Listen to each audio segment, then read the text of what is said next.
Kyana, I know that my phone doesn't do as well to record videos, but I can't do it with the iPad right now. Okay, so this is number 9. They tell us that we've got a string that can withstand a certain force before breaking, and it's got a certain mass tied to it and whirled in a horizontal circle with a certain radius. What's the maximum speed of the mass that can be whirled before the string breaks? Okay, so we've got all the pieces for this this centripetal force, formula,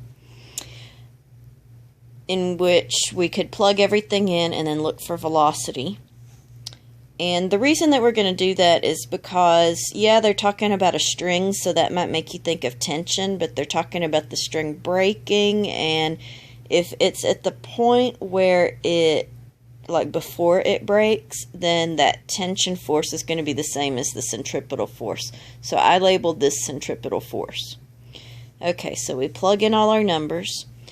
We want to get velocity by itself, but it's multiplied by this, so we're going to do the opposite and divide both sides by 2, and then that way that can cancel out, and on the right side it leaves us with velocity squared divided by a number.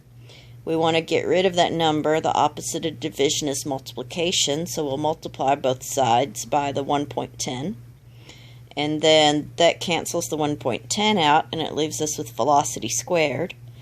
To undo the squaring, we take the square root of both sides, and then we get velocity in meters per second.